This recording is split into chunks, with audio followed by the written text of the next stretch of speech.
नमस्कार दोस्तों, विवेक the way of success के यूट्यूब चैनल पर आप सबका फिर से स्वागत है। आने वाले टाइम में बहुत जल्दी कुछ एग्ज़ाम आने वाले हैं, तो उन्हीं एग्ज़ाम को लेकर मैं ये वीडियो बना रहा हूँ। और इस वीडियो में आपका जो प्री एग्ज़ाम होगा, महाधिवक्ता कार्यालय का जो एग्ज़ाम है 27 मार्च को डिसाइड किया आयोग ने।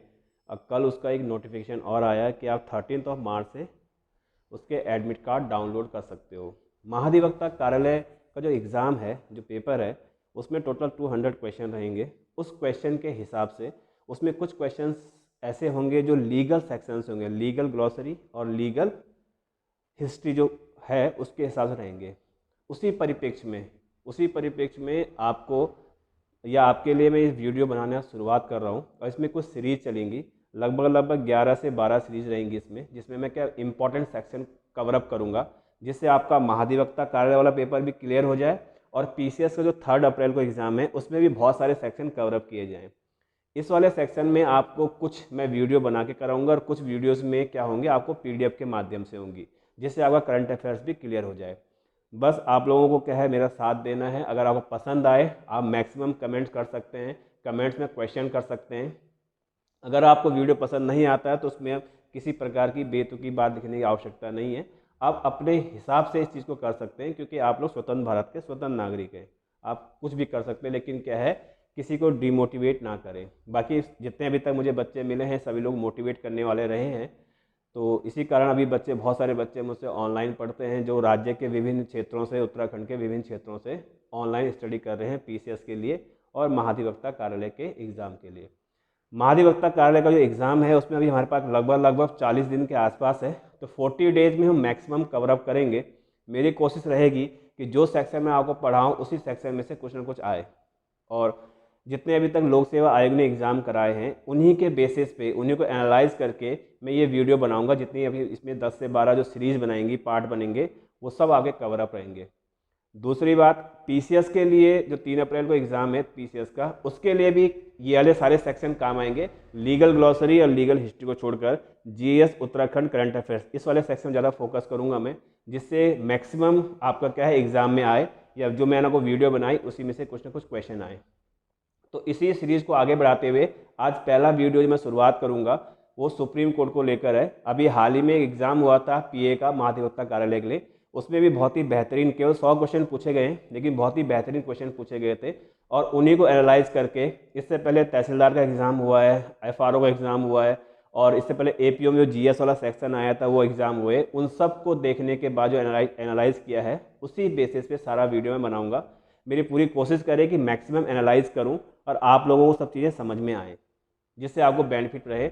अगर आप लोग बेनिफिट लेना भी चाहते हैं तो आपको क्या करना है, आपको इसमें चीज़ों को क्या है लिखना है अपनी कॉपी में, वीडियो को पॉज करके देखें फिर आगे बढ़ें। आपको 100% बेनिफिट मिलेगा। जो भी मुझे जानते हैं, जो मुझसे नोन है, वो कहीं से पता कर सकते हैं कि पढ़ाई में से पेपर में आता है या नहीं आता है। ठीक है, बाकी जब हम मैक्सिमम पढ़ते हैं पढ़ाई में से तो आएगा, लेकिन इसमें मैं सिलेक्टेड पढ़ाऊँगा। जितनी भी चीज़ें रहेंगी, जितनी भी चीज़ें मैं पढ़ाऊँगा, जितनी चीज़ें रहेंगी मेरी तरफ से, मेरी पूरी कोशिश रहेगी वो एग्ज़ाम में आए और आपका सिलेक्शन हो जाए, प्री क्वालिफाई हो जाए और मेंस के लिए आप फिर मेरे पास ही पढ़ने आए, जिससे आपका क्या फाइनल सिलेक्शन तक मैं आपका साथ निभाऊंगा। तो ठीक है, वीडियो शुरू करते हैं। वीडियो में जो पहला पोर्शन है वो सुप्रीम कोर्ट को लेके है। सुप्रीम कोर्ट हमारे भारतीय संविधान में भाग 5 में आता है। ये बेसिक पहला क्वेश्चन यही बन जाता है, किस भाग में आता है। कई लोगों को पता होता ही नहीं है कि भाग 5 में आता है, ठीक है ना, क्योंकि इसमें हमारा हाई कोर्ट भी रहता है। हाई कोर्ट हम स्टेट में पढ़ते हैं, लेकिन कुछ सेक्शन ऐसे हैं जो सुप्रीम कोर्ट और हाई कोर्ट में दोनों में सेम आते हैं। इसलिए आपको वहाँ पर बहुत ध्यान रखना है कि किस तरह से आपके पेपर में क्वेश्चन पूछा गया है। इसलिए यहाँ पर ये चीज़ लिखी गई है, भाग 5 आर्टिकल 124 से लेकर 147 के बीच में। जो हमारा सुप्रीम कोर्ट वाला सेक्शन है वो हमारा यूनियन के अंदर आता है। बेसिकली जो भाग 5 होता है इसमें यूनियन पढ़ते हैं। यूनियन का मतलब होता है संघ, जो हमारा सेंट्रल गवर्नमेंट होती है उसके बारे में पढ़ते हैं। वहाँ पर जो हायरकी सिस्टम होता है, यानी राष्ट्रपति से लेके राष्ट्रपति, मिनिस्टर ऑफ काउंसिल के अंदर हमारा प्रधानमंत्री के अंदर जो मिनिस्टर्स आते हैं उन सब के बारे में, उसके बाद जो कैबिनेट होती है उसके बारे में, फिर उसको ख़त्म करते हैं आगे जाके हम क्या है संसद पढ़ते हैं। जैसे 79 में संसद आता है, 80 में राज्यसभा आता है, 81 में लोकसभा आता है। इस तरह से फिर उसके ऑफिसर्स के बारे में, 1995 से ऑफिसर्स के बारे में, फिर हम 101, 102, 103 पढ़ते हैं तो उसमें हमारे क्या आती है, जो संसद सदस्य होते हैं उनके क्या है पावर्स के बारे में, वो क्या क्या कर सकते हैं, उसकी पावर के बाद जो हमारे संसद सदस्य की पावर होती है वो सब चीज़ें देखते हैं। उसके बाद हमारा अगला, उसके बाद हम पढ़ते हैं, जैसे हम 101, 102 पढ़ते हैं, उसमें हम ये भी पढ़ते हैं कि कोई मेंबर जो होता है, कोई व्यक्ति जो भारत का नागरिक है, वो कहाँ कहाँ से इलेक्शन लड़ सकता है, कितने इलेक्शन लड़ सकता है। ये 101, 102 तक, 102, 103 तक मेंशन किया गया था। उसके बाद जो हमारा मेन आर्टिकल आते हैं 109, जिसमें हमारा क्या है मनी बिल के बारे में आता है, 110 में मनी बिल की डेफिनेशन, इस तरह की चीज़ें हम पढ़ते हैं उसमें। ये सब भाग 5 में। और इसी भाग 5 को जब हम राज्य में पढ़ते हैं तो राज्य में इसको अलग से क्या है दिखाया गया है, बस नाम चेंज होते हैं, आर्टिकल चेंज होते हैं, कार्यवाही सब समान होती है। इसलिए अगर आपको केंद्र आपको यानी भाग 5 अगर अच्छे से आता है तो आपको भाग 6 पढ़ने में, जिसमें राज्य के बारे में, वो पढ़ने में आपको कभी भी समस्या नहीं होगी। तो उसी तरह हम इसमें आगे बढ़ते हैं। तो भाग 5 में आर्टिकल 124 से 147 के बारे में है, जो टोटली सुप्रीम कोर्ट के बारे में है। और हम ये मैक्सिमम सेक्शन इसमें हम कवर अप करेंगे, जिससे आपका क्या है आराम से एग्ज़ाम क्लियर हो जाए। आपको बहुत ही पॉजिटिव रहना है, बहुत ही अच्छे से सोचना है, खुद पे विश्वास रखना है, औरों की बातों पे ध्यान नहीं देना है, ठीक है ना। बहुत कम समय रह रखा हमारे पास, मैक्सिमम कवर अप किया जाएगा जितना कवर अप हो सकता है। अगर आपने मेरे वीडियो में थोड़ा बहुत भी आपने अगर पढ़ना शुरू किया तो आपका आराम से सिलेक्शन हो जाएगा, आपको समस्या नहीं होगी, आपको बेनिफिट होगा, ये गारंटी है, पक्का पक्का आपको बेनिफिट रहेगा।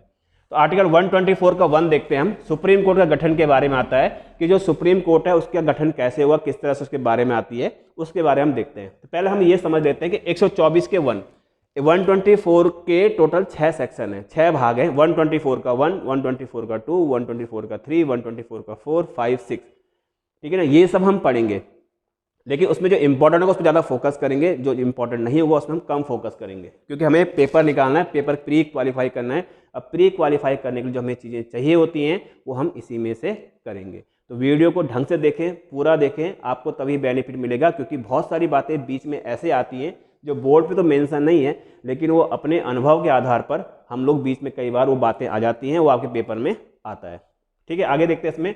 तो आर्टिकल 124 के 1 में सुप्रीम कोर्ट के गठन के बारे में है। तो इसमें ये तो सीधा था आर्टिकल 124 का 1 सुप्रीम कोर्ट का गठन, ये तो आपका आंसर हो गया। लेकिन इसके अंदर तो कुछ चीज़ें आती हैं, उनको हम देख लेते हैं, जहाँ से क्वेश्चन बनने के चांस रहेंगे पीसीएस में और महाधिवक्ता कार्यालय में, क्योंकि दोनों सेक्शन के हैं तो डिटेल वाले एग्जाम है।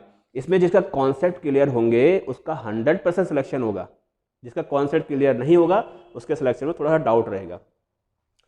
तो आर्टिकल 124 का 1 कहता है सुप्रीम कोर्ट का गठन। इसके अंदर वो चीजें आएंगी। प्रारंभ में सीजेआई प्लस 7 न्यायाधीश के बारे में बात थी, यानी एक मुख्य न्यायाधीश होगा प्लस 7 अन्य जजेस होंगे, ठीक है ना। ये प्रावधान प्रारंभ में किया गया, संविधान लागू हुआ था। उसके बाद संसद को अधिकार दिया गया था 1956 के बाद कि संसद इसमें क्या है चेंजेस कर सकता है, ठीक है ना। तो उसी तरह सेकेंड पॉइंट है सुप्रीम कोर्ट की संख्या, यानी सुप्रीम कोर्ट में जजेस की जो संख्या होगी, उनका वेतन जो होगा, उनका क्षेत्राधिकार। ये क्षेत्राधिकार वाला पोर्शन ये काफी इंपॉर्टेंट है। क्षेत्राधिकार हम नॉर्मली आर्टिकल 131 में पढ़ते हैं, यानी सुप्रीम कोर्ट के राइट्स कहाँ तक होते हैं, किन किन सेक्शन में या किन किन भाग में सुप्रीम कोर्ट के अधिकार होते हैं, वो आर्टिकल 131 से पढ़ना शुरू करते हैं। वहां पर प्रारंभिक क्षेत्राधिकार नाम से आता है, ठीक है ना। उसका मैं वीडियो अलग से बनाऊंगा, बहुत इंपॉर्टेंट टॉपिक है, छोटा सा वीडियो बनेगा लेकिन बढ़िया रहेगा, आपका उसमें से क्लियर हो जाएगा। लास्ट टाइम जो एग्जाम हुए हैं अभी तक उन किसी भी एग्जाम में इससे पूछा नहीं गया है वहाँ क्षेत्राधिकार पोर्शन से, लेकिन मुझे उम्मीद है कि ये महाधिवक्ता कार्यालय के ऑफिस में और दूसरा जो हमारा पीसीएस है वहाँ पर इससे क्वेश्चन बन सकते हैं, क्योंकि सुप्रीम कोर्ट आजकल बहुत ही बढ़िया हो रखा है। तो सुप्रीम कोर्ट में संसद सदस्यों की संख्या यानी जजेस कितने होंगे, उनकी सैलरी क्या होगी, उनका क्षेत्राधिकार क्या होगा, संसद डिसाइड करेगा। अभी हम कुछ टाइम बाद आर्टिकल 138 पढ़ेंगे, जहाँ पर उसके अधिकारों को कम करने के बारे में बात भी आती है, भले आज तक कभी हुआ नहीं है। इसके बाद जब संख्या के बारे में आएगा तो संख्या में इस तरह के चेंजेज आते हैं कि 1956 में क्या हो गए थे, 7 से 10 जज हो गए थे सुप्रीम कोर्ट में। 1960 में 13 हो गए थे, 1978 में 17 हो गए थे, 1986 में 25 हो गए थे और 2008 में 30 जजेस की संख्या हो गई थी। और वर्तमान में 33 जजेस हैं, जिसमें 32 + 1 हमसे काउंट करेंगे, यानी 32 साधारण जज हैं जो न्यायाधीश कहते हैं सुप्रीम कोर्ट का न्यायाधीश, और एक क्या आ जाएगा, सीजेआई आ जाएगा। जो मैंने ये लिखे हैं इसमें मुख्य न्यायाधीश शामिल नहीं है, उनको +1 करके आप ऐड करके पढ़ सकते हो, ठीक है ना। आपको मेन जजेस की संख्या पता होनी चाहिए इसमें। तीसरी बात इसमें जो अगली बात आती है कि वर्तमान में जो 48वें 48th सीजेआई ऑफ इंडिया कौन है, तो एनवी रमन्ना का नाम आता है। अभी तक आज की डेट तक एनवी रमन्ना का नाम आएगा, ठीक है ना। भारत के प्रथम चीफ जस्टिस ऑफ इंडिया कौन थे? तो एच.जे. कानिया का नाम आता है, हीरालाल जे कानिया। ठीक है, ये उत्तराखंड के ग्रुप सुप्रीम कोर्ट के जो पहले जज थे, सुप्रीम कोर्ट के पहले चीफ जस्टिस ऑफ इंडिया हमारे कौन थे? हीरालाल जे कानिया थे। दूसरी बात, इसमें जो अन्य चीज़ें आती हैं कि 1937 से भारत में फेडरल कोर्ट ऑफ इंडिया या फेडरल कोर्ट की स्थापना की गई थी, जो एक प्रकार का जो वर्तमान हमारा सुप्रीम कोर्ट है उसको 1937 में फेडरल कोर्ट ही कहा गया था। दूसरी बात, 1935 के एक्ट के तहत ही क्या है? फेडरल कोर्ट की स्थापना की गई थी। 1935 का एक्ट भारत का सबसे बड़ा एक्ट है, जिसको भारतीय संविधान के निर्माण के समय लगभग 70% सशब्द यूज किया गया था 1935 के अधिनियम में। 1935 के अधिनियम की सबसे बड़ी बात थी कि इस एक्ट में कहीं पर भी फंडामेंटल राइट्स के बारे में बात नहीं थी, इसलिए हम आर्टिकल 13 का 132 में इसको क्या है, हैम्पर जो होता है उसको क्या है, थोड़ा डोमिनेट करने के लिए पढ़ते हैं। तो वो चीज़ यहाँ पर आती है कि 1935 के एक्ट के तहत 1937 में फेडरल कोर्ट ऑफ इंडिया की स्थापना की गई, जिसने काम करना शुरू किया गया था। और जब हमारा देश स्वतंत्र हो गया था उसके बाद उसको सुप्रीम कोर्ट ऑफ इंडिया कहा गया, सुप्रीम कोर्ट कहा गया। ठीक है ना, ये इसके बारे में कुछ बेसिक चीज़ें हैं। तो आर्टिकल 124 के 1 में सुप्रीम कोर्ट के गठन के बारे में, उससे रिलेटेड जितने क्वेश्चन पेपर में बनते हैं वो सब मैंने आपको इस वीडियो में समझा दिया है। तो उम्मीद है आपको ये समझ में आया होगा। अगर आपको इसमें कुछ बेनिफिट लगता है, आपको बेनिफिशियल लगता है, तो आप मुझे कमेंट करें, सब्सक्राइब करें चैनल को और मैक्सिमम शेयर करें।